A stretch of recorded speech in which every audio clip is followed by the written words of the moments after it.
Bismillahi, Assalamualaikum warahmatullahi wabarakatuh.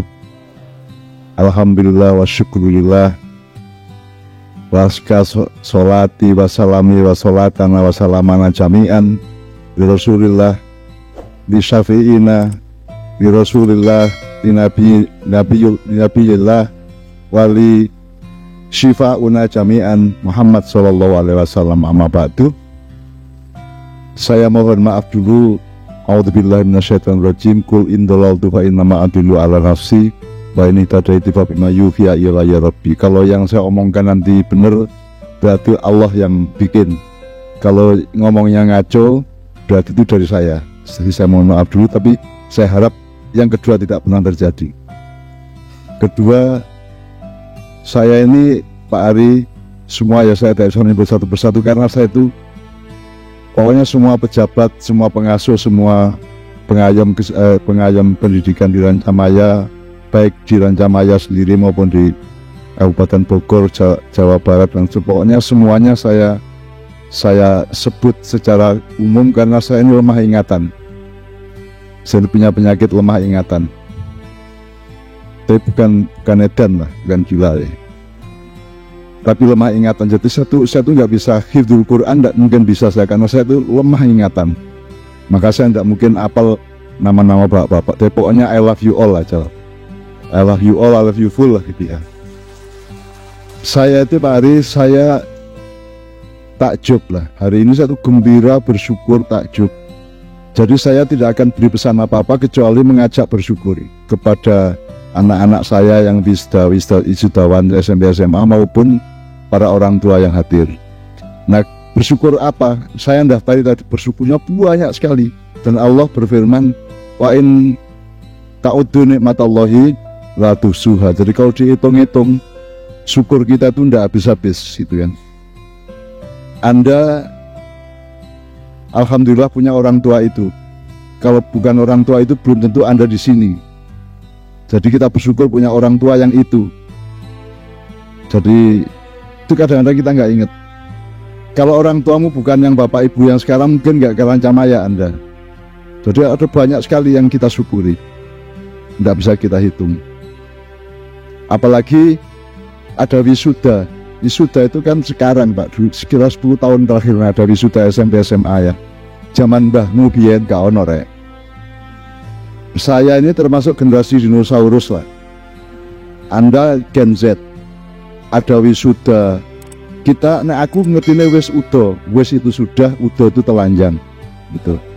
Nah wisuda itu artinya penobatan, apa ya? Celebration, penobatan. Itu bahasa Sanskerta namanya wisuda. Zaman saya dulu tidak ada wisuda Pak. Ya tamat-tamat aja.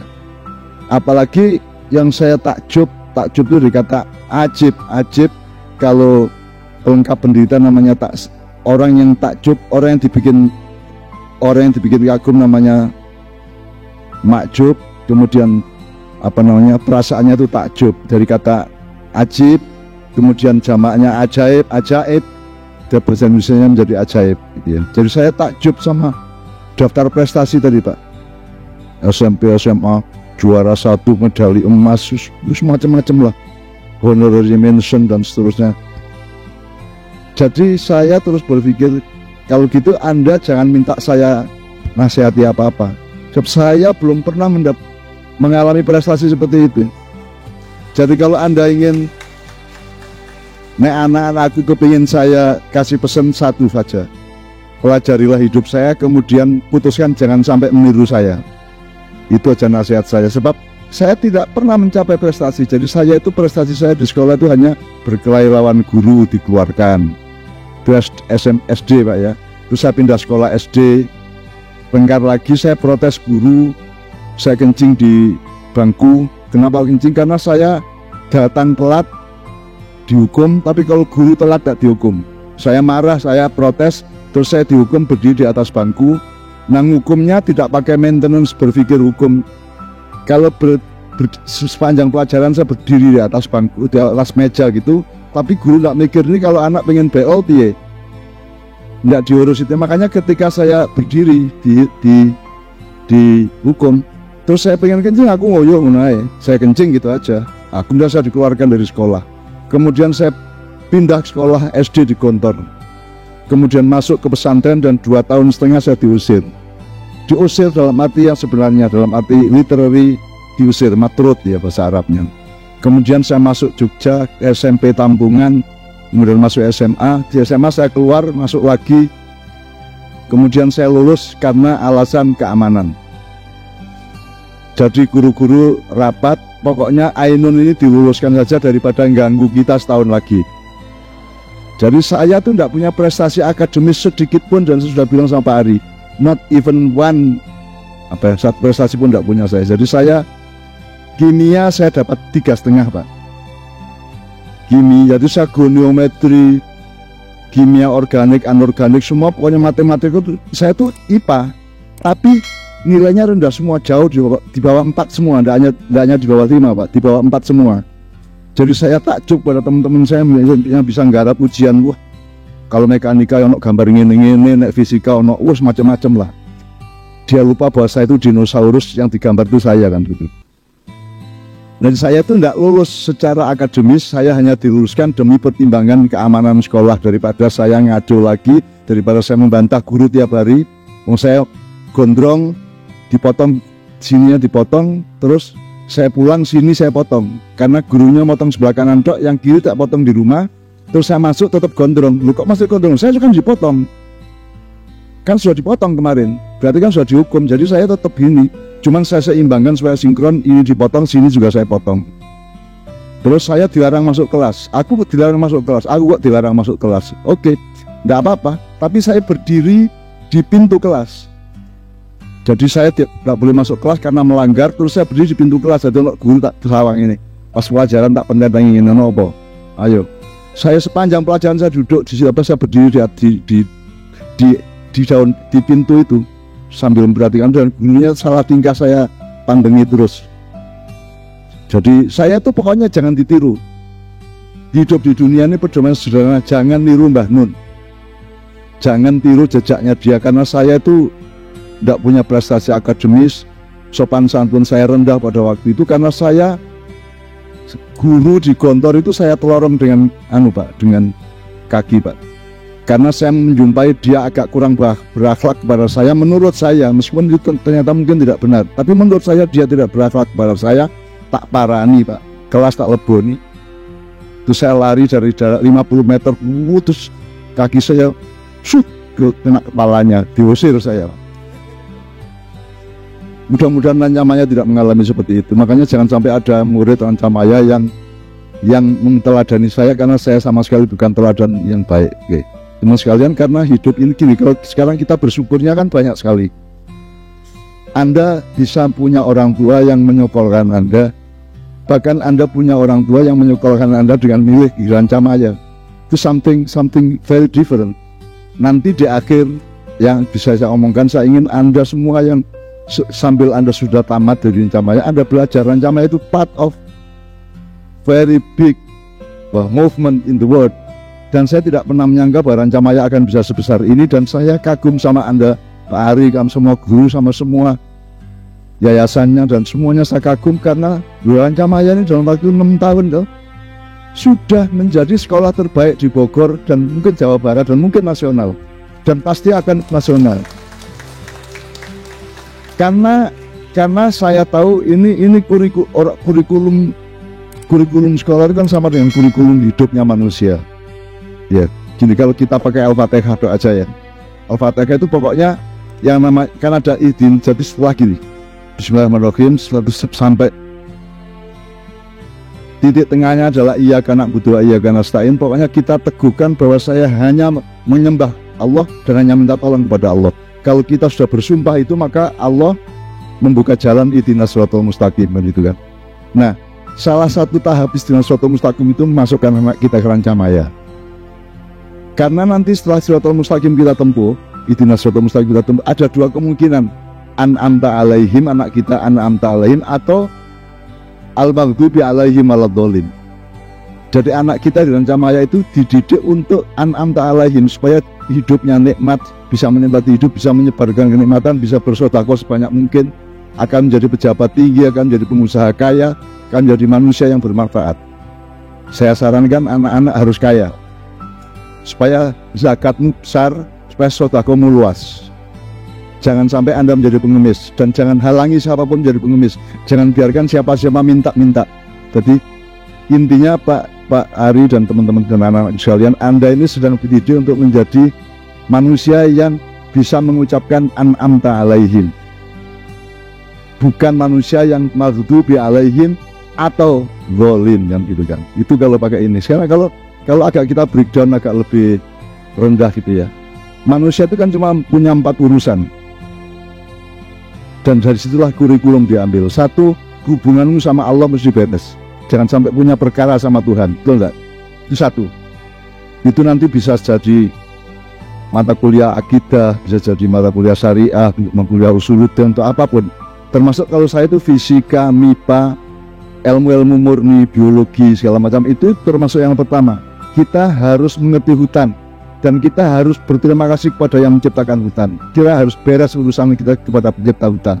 Kita menikmati lautan, kita menikmati botani, zoologi, dan kita jangan sampai salah kepada yang menciptakan pohon-pohonan dan alam semesta itu. Makanya kita tidak boleh punya masalah dengan Tuhan. Maka kurikulum pertama beres hubungan dengan Allah itu termasuk MIPA, termasuk biologi, ilmu murni, matematika. Matematika itu nomor 1.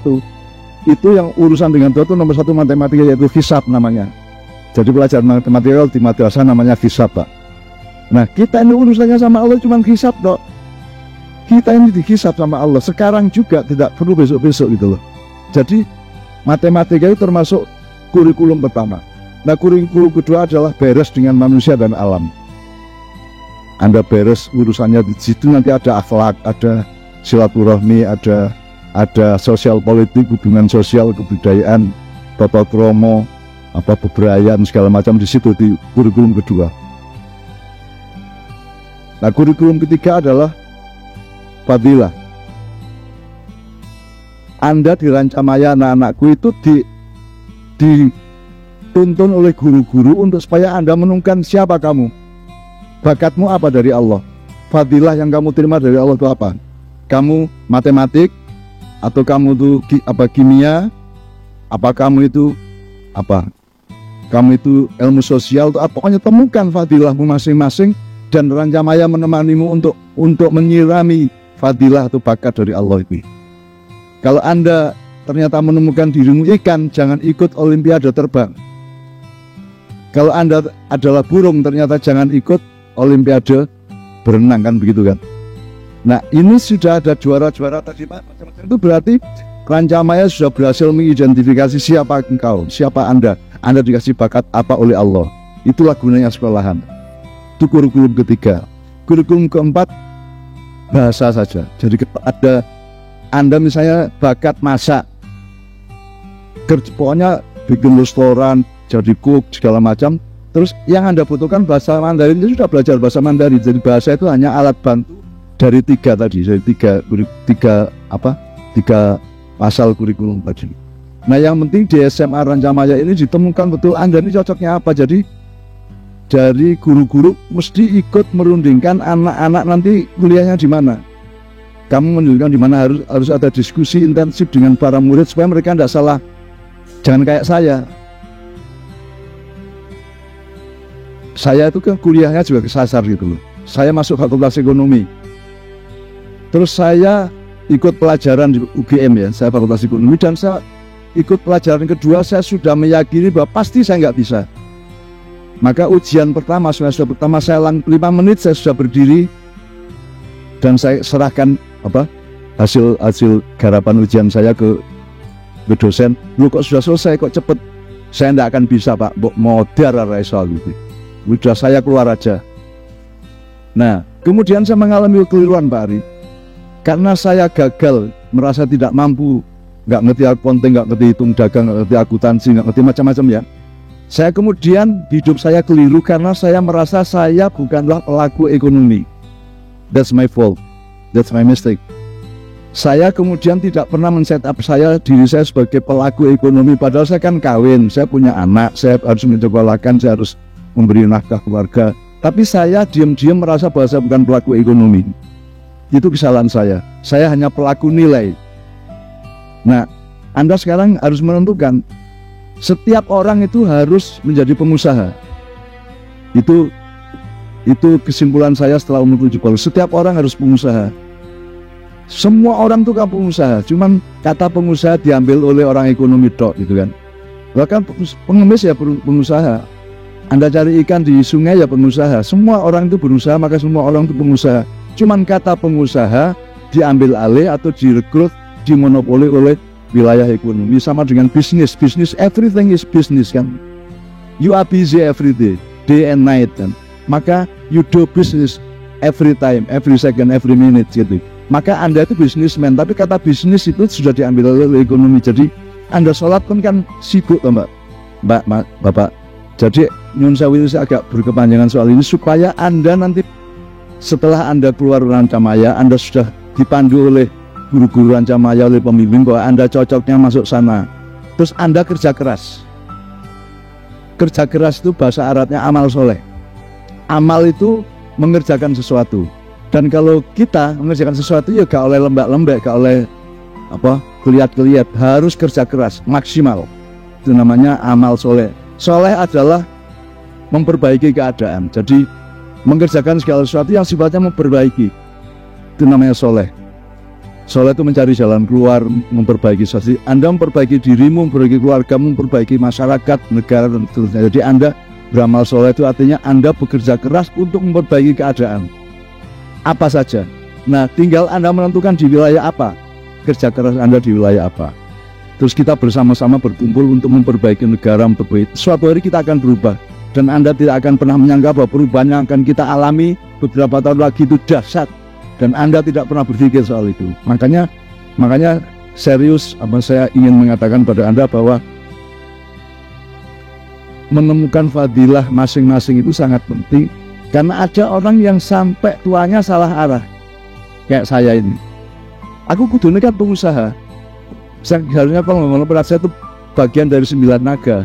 Lah kok mek dadi penyair gak tepat. Jadi saya itu tidak jelas, tidak punya karier, tidak punya prestasi, tidak punya status sosial, tidak punya apa-apa. Maka saya juga nggak nyambung sama Rampak, nggak nyambung karena saya ini generasi dinosaurus, dia generasi Gen Z kan. Saya dinosaurus, jadi omongan saya udah nggak cocok.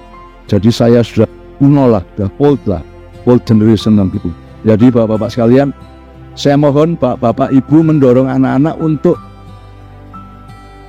meneliti kembali apa yang akan dilakukan di masa yang datang. Faltandur nafsu ma qaddamat lighad wattaqullah innallaha khabirum bima ta'malun, supaya nanti Allah mengabarkan kepadamu bahwa kamu sudah benar dan hasilmu seperti ini. Innallaha khabirum bima ta'malun gitu ya. Oke, saya harus segera mengakhiri ini. Intinya anak-anak saya yang sekarang sudah tamat, tolong menentukan, mendiskusikan dengan bapak ibu, dengan guru, dan masih terbuka Pak Ari dan semua guru-guru di saya masih terbuka untuk runding lagi kira-kira cocoknya saya kemana ya. Cocoknya saya kemana, masa depan saya di mana dan seterusnya gitu. Setiap orang harus menemukan fadilahnya masing-masing dan itu tidak mudah, dan itulah gunanya sekolah Pak. Gunanya sekolah supaya menemani anak-anak itu menemukan fadilahnya dia, karomahnya dia, keistimewaannya dia, akdamiyah dia atau afdoliyahnya dia. Jadi sekolah itu gunanya untuk mengidentifikasi, oh ini pari, oh ini mangga, oh ini jambu, ini sawo gitu loh. Jadi kalau sawo, cara menumbuhkan dan menyirami beda dengan mangga gitu loh Pak. Nah kalau semua siswa dianggap padi dok, maka diperlakukan sebagai padi ya salah. Ngono sing jagung, ngono sing dele barang. Kalau semua siswa diperlakukan sebagai binatang yang sama, beda dong. Ini ada yang tikus, ada yang burung, ada yang gajah, ada yang kuda dan seterusnya. Jadi itu kan harus treatmentnya berbeda-beda. Nah mudah-mudahan Rancamaya makin lama akan makin menemukan, karena saya insya Allah Bapak Ibu ya, saya ini kan juga melihat sekolah-sekolah kan juga di mana-mana gitu. Jadi saya kan juga, saya pernah mengajar di Belanda, LLO aku ya dosen Rek. Saya juga dosen, meskipun tidak jelas kok bisa dosen, aku juga tidak paham kok bisa itu loh. Nah jadi saya juga mengajar di Belanda, saya mengajar di Iowa University, saya mengajar di beberapa tempat lainnya. Tetapi itu semua tidak akademis. Itu karena saya punya beberapa hal yang mereka tidak punya gitu dok. maka saya diminta untuk supply dan untuk berpartisipasi gitu ya. Nah, mudah-mudahan Rancamaya akan semakin efektif, Pak. Shirathul Mustaqimnya itu semakin efektif untuk mengidentifikasi muridnya itu cenderungnya bagaimana, terus ngupuknya gimana, karena beda dong ngupuk ikan sama ngupuk burung. Nah, di Indonesia ini pendidikan disamaratakan semua dari Irian Jaya sampai Jakarta, kemudian tidak ada spesifikasi dan tidak ada identifikasi yang akurat terhadap anak didik. Terakhir, bahkan anatomi kependidikan kita belum benar.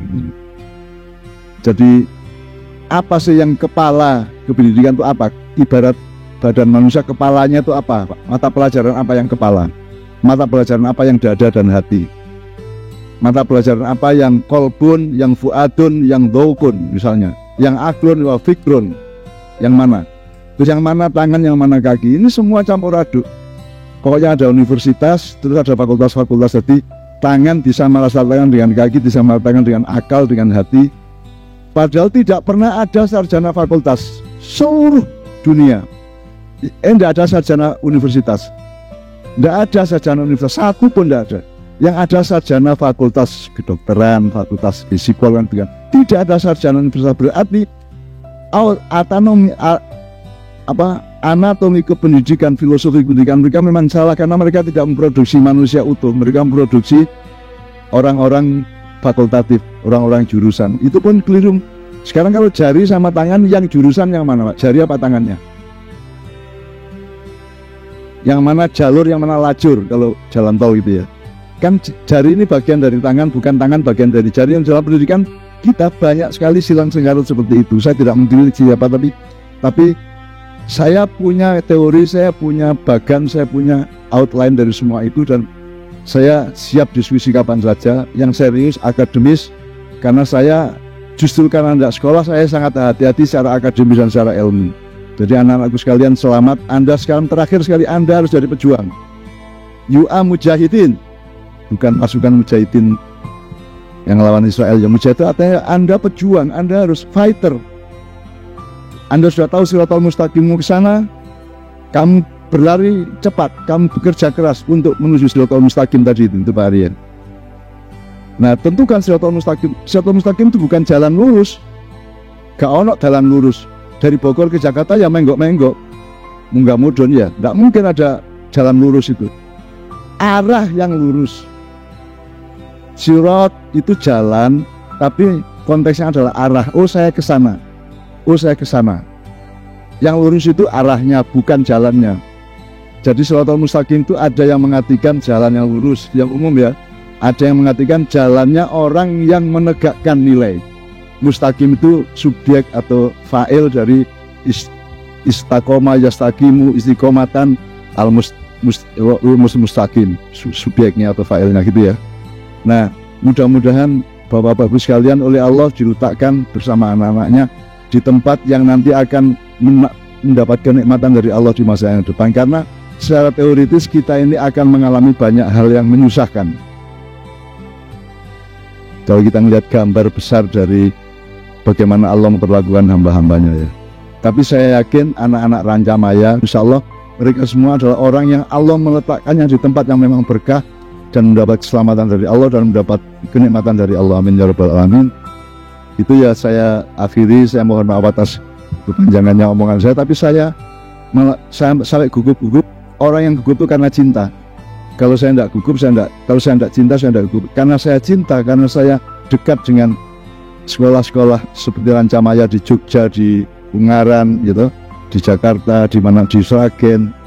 Bahkan saya mencarikan tempat-tempat lain kalau bisa kapan-kapan kita diskusikan soal itu. Jadi saya mencintai mereka lebih daripada budaya mengajarnya Rancamaya beda dengan budaya mengajarnya SMP atau SMA yang umum biasanya gitu. Jadi mereka beda, guru Rancamaya itu beda, budayanya, mentalnya beda. Sirotnya gitu kan, ada sirot, ada torik, ada syari. Tiga-tiganya jalan. Torik itu arah, sirot itu arah. Kalau torik itu, kalau syari itu jalan raya. Kalau torik itu jalan khusus seperti tol itu. Jadi ada torikoh, ada syariah, ada sirot. Nah, jadi insya Allah teman-teman dari Turki ini saya rekomendasi, mudah-mudahan karena sudah jadi WNI semua dan saya senang itu. Welcome to Indonesia, dan jangan kaget menjadi orang Indonesia agak beda dengan menjadi orang Turki gitu ya, karena sangat banyak bedanya gitu ya. Meskipun orang Indonesia melihat Anda itu kagum juga, orang Turki tulus-tulus, orang macam-macam gitu kan. Jalannya lebih benar, orang Jawa itu menggok ngolak malik kata ingin ini padahal ngono ingin. Jadi karena ada mondolan Pak, ada peci yang diperadakannya, ada bendolnya. Jadi orang Jawa itu menyimpan sesuatu yang tidak kelihatan. Jadi kalau orang Turki kan lugu-lugu lah. Saya kenal Pak Husain, saya kenal Pak Fatih, saya kenal Pak Setin, saya kenal semua teman-teman itu api-api Pak wongnya Pak, api-api lah insya Allah. Jawa kabeh, wong Jawa nek Jawa itu sebagai kata sifat ya. Orang Turki itu wong Jawa kabeh, woman, toleran gitu kan, nyah-nyoh ngekei gitu ya, dan seterusnya gitu ya. Jadi mari selamat untuk Rancamaya, dan saya yakin pada tahun ke-10 sampai akan mendapatkan prestasi yang lebih dahsyat. Amin ya rabbal alamin. Innama amruhu idza arada syai'an ayyaqula lahu kun fayakun. Fasubhanalladzi biyadihi malakutu kulli syai'in wa ilaihi turja'un. Rabbana atina fid dunya hasanah wa fil akhirati hasanah wa qina adzabannar. Subhana rabbika rabbil izzati amma yasifun wa salamun alal mursalin walhamdulillahi rabbil alamin. Assalamualaikum warahmatullahi wabarakatuh.